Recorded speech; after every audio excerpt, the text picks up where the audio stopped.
But what you really need to know before you decide to marry a woman is, does she need you? And how do I know if I feel needed by her? Or how do I know if she's not one day not going to need me anymore? Like, I'm married for 5 years and one day she's like, sorry, I don't need you anymore. Well, yeah, that can happen. Right. Yeah. It could. It really could. Yeah. There's nothing we can do or say to prevent that, I Yeah. believe. I can be the best husband ever. Yeah. Right. So they do need us desperately, but they can't admit it. Or they show it in strange ways. Our friends need us, but they're too proud to say it. Wow. I feel that way. I try to go out of my way to message and call friends, and they're like, yeah, what do you need? I had this recently with a friend. I visited him for like 15 minutes, and after I visited him, he's like, okay, let's cut to the chase. Why are you here? And I'm like, honestly, I just came to check on you and say hi. He got up, he gave me a hug. He really couldn't believe it. And I do that because I wish somebody would do that to me sometimes. But in the end, did he need you? Of course, yeah. Wow. So if we stopped thinking of our needs Yeah. and started thinking of our being needed, Yeah. we would be perfect. Okay, so speaking of other people, if I were to go on a date after the show, which I am, maybe I'll cut it out or not, but I am going on a date, and I'm a little bit torn apart. From one side, I feel like I'm looking for the external, clearly. You know, there should be beauty and validation, and I should feel needed and loved and wowed and excited and comfortable and secure.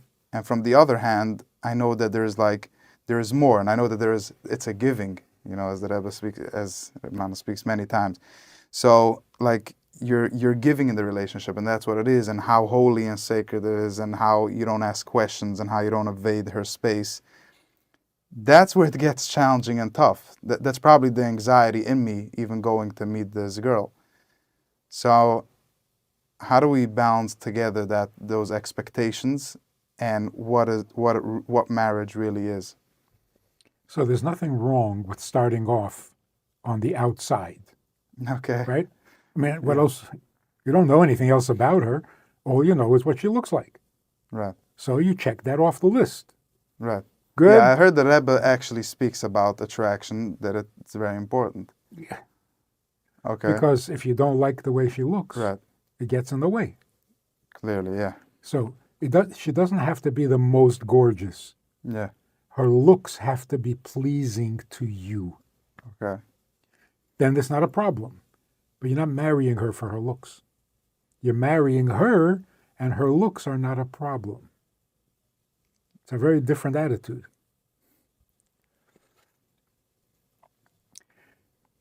But what you really need to know before you decide to marry a woman is, does she need you? Yeah, that's what I always feel.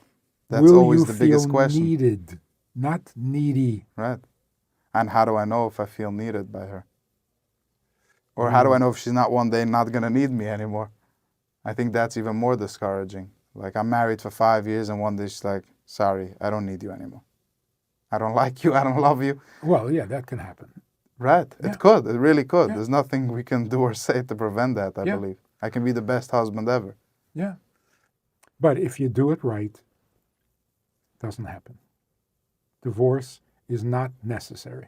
Well, we're at 50%. Yeah, because we're good. We're better at divorcing than marrying. Yeah. No, it's pretty crazy. It's risky. Going into a marriage knowing that you have like a 50% chance of it not working out. No wonder people don't want to get married. And it's just going to get worse. Right. So what do we do over here? Because we're becoming more and more needy. You can't be married to a needy person. They're too busy. Right. They're married to their needs. But I feel like I want to get. I feel like I'm an important human being and I want to get. I want to get validation. I want to get love. Well, if you're I want to probably get the feeling of being needed. That's the most thing that I want to. If you're so important, why do you need validation? I don't know. Then It's a again, contradiction. my life is. I don't know. I'm trying to think. Is my podcast only to get compliments and not to give information to people? That's what I tell myself. Right. So if it's only to get compliments, then you're miserable. You're not a happy person. You're a beggar. I would say it's like 60-40. Which way? I love getting compliments. I That's love. the 60? Yeah. Uh, And 40 I want to give to people. People always ask me that. I say the two reasons why I have a podcast is number one, because I love to express myself and it's important. It has to come out of me. I have to do creative stuff. The second reason is I want to inspire people. So switch I it. want. Okay. All right. Switch inspiring people to the 60%. Okay. Oh, that's all? The 60-40 ratio is okay? Yeah. All right. I really am perfect. No, you're not. I mean, I really am not perfect and I don't have to be. That's right. Wow. Hashem comes to us at Har Sinai and says, "You are miserable, difficult, petty little creatures, but what you can do for me." Wow. That's the greatness of Hashem. Yeah. He can find such meaning in meaningless little people. Right. But it's fair to say that most people do not have a relationship with Hashem. They work on a relationship with themselves, maybe, a relationship with a spouse and kids. That's why we're miserable. Now, how does one work with the relationship with Hashem when we know Hashem is the best listener, but He doesn't talk to us? He only shows us stuff and things and messages. You can see Him all over, but a relationship is, I feel like it's difficult. So let me say the most controversial thing I can say. Okay? Okay. The Zayde says to you when you're a child, wake up, it's late. You say, late for what? Late for the minyan. You have to catch the minyan. You say, I don't have to, leave me alone. No, you have to. You say, I don't have to, warm it up. Who's right?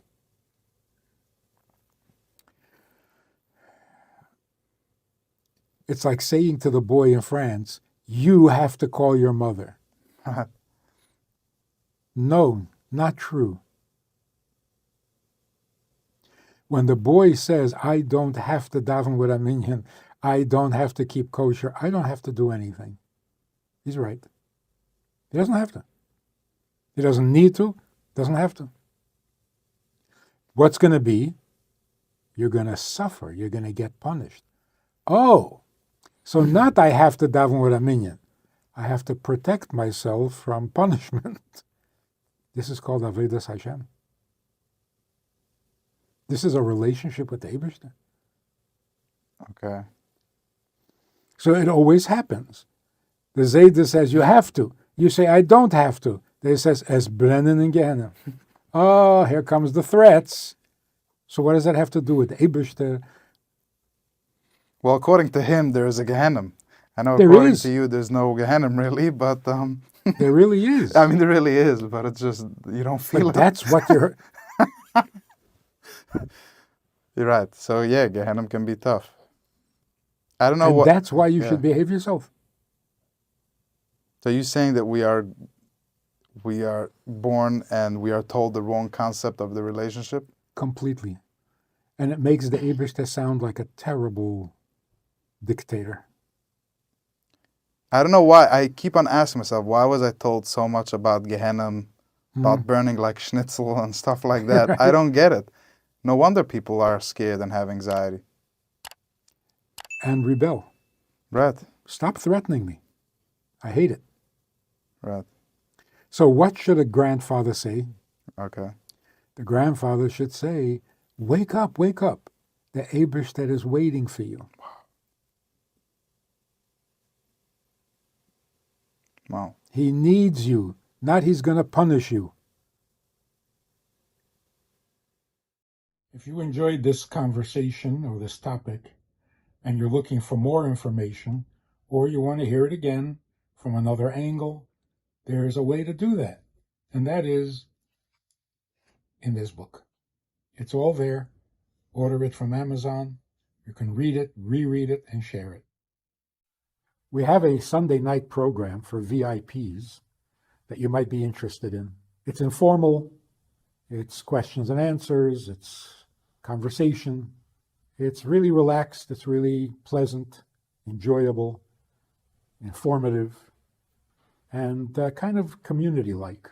It's a Sunday night program, there's a Wednesday morning program for the VIPs, and there's a Wednesday night program. All of it just conversation, casual, laid back, unscripted. So join us, take a look, click the link below, and see which of the three suits you best, and join us for some enjoyable conversation.